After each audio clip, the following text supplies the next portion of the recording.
حضرت سیدنا عمر فاروق رضی اللہ تعالیٰ عنہ مدینہ منورہ سے مکہ المکرمہ عمرہ کرنے تشریف لا رہے تھے.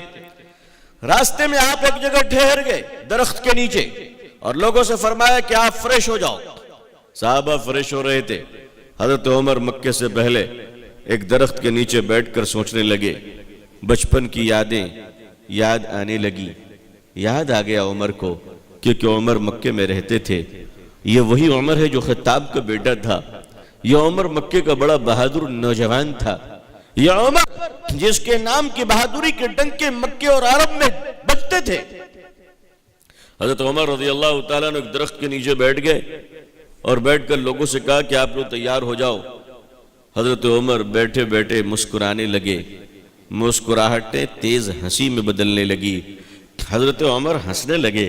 صحابہ سمجھ گئے کہ عمر بچپن میں یہاں بہت آیا کرتے تھے. شاید کوئی واقعہ یاد آ گیا ہو, شاید کوئی گھٹنا یاد آ گئی ہو, شاید کوئی لطیفہ یاد آ گیا ہو جس کی وجہ کر عمر ہنس رہے ہیں. لیکن اچانک حضرت عمر فاروق رضی اللہ تعالیٰ عنہ رکتے ہیں اور رونے لگتے ہیں اور بے تحاشا روتے ہیں اور بہت روتے ہیں. صحابہ کو تشویش ہوتی ہے کہ یہ دو متضاد کیفیت, ہنسنے والا روتا نہیں, رونے والا ہنستا نہیں. حضرت عمر ہنس بھی رہے, حضرت عمر رو بھی رہے. معاملہ کیا ہے؟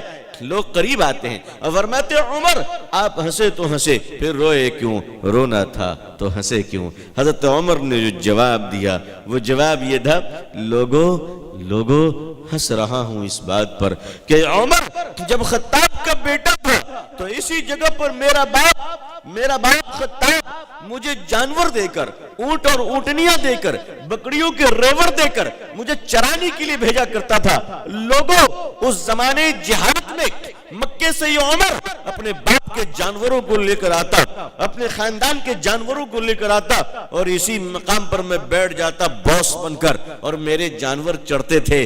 لیکن میں اتنا غیر ذمہ دار تھا, میں اتنا البیلا تھا کہ اونٹنی مجھ پہ پیشاب کرتی تھی, مجھے خبر نہیں ہوتی تھی. بکریوں کے ریوڑ سے بھیڑیا ایک دو بکریوں کو لے کر چلا جاتا تھا, مجھے احساس نہیں ہوتا تھا.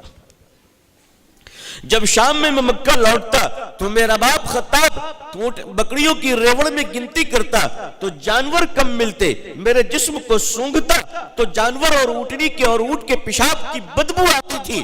تو میرا باپ خطاب میرے سر کے زلفوں کو پکڑتا اور مجھے مارتا تھا اور کہتا تھا کہ یہ عمر میں دنیا سے چلا جاؤں گا, یہ مکے والے مجھے تان ماریں گے کہ خطاب اپنا کیسا بیکار سا بیٹا چھوڑ کر گیا ہے کہ جسے جانور سلام چلانے کا سلیقہ نہیں.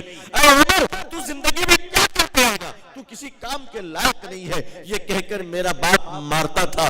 لوگوں میں ہنس رہا ہوں اس بات پر کہ جب یہ عمر خطاب کا بیٹا تھا تو جانور چرانے نہیں آتے تھے. رو رہا ہوں اس بات پر کہ جب سے یہ عمر مصطفیٰ کا غلام بن گیا خدا نے دنیا چرانے کا سلیقہ سکھا دیا.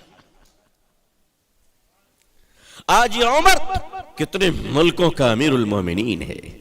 آج یہ عمر کے نام کا یہ حال ہے. یہ عمر کون سے مدرسے میں پڑھے تھے, یہ عمر کہاں کے پروڈکٹ تھے, یہ عمر کون سے یونیورسٹی سے ڈاکٹریٹ کی تھی, یہ عمر کہاں سے ڈپلوما کیے تھے, یہ عمر نے کہاں سے اسپیشلائزیشن کیا تھا گورنمنٹ چلانے کا, سرکار چلانے کا, حکومت چلانے کا. لوگوں یہ وہی سے ٹریننگ لی تھی کہ جب 1933 میں ہندوستان میں کانگریس کے زیر نظم انگریز کے زمانے میں پہلی گورنمنٹ منتخب ہوئی بہار کے اندر, تو مہاتما گاندھی نے 9 منتخب ایم ایل ایز اور ایم پیز کو لیٹر لکھتے ہوئے اس میں یہ کہا تھا گاندھی جی نے کہ اے لوگوں آپ ملک کے ممتاز لوگ ہو, ایم ایل اے اور ایم پی بن کر آئے ہو, میں تمہیں کیا نصیحت کروں, میں تمہیں کس کی مثال دوں, کس کی طرح حکومت کرنی چاہیے. موہن کرم چند Gandhi, father nation, father Bharat کے دیش راشٹر پتا مہاتما گاندھی جی ان لوگوں کو خط میں لکھتے ہیں کہ میں آپ کو بطور نصیحت اور بطور نمونہ کچھ اور نہیں کہہ سکتا سوائے اس کے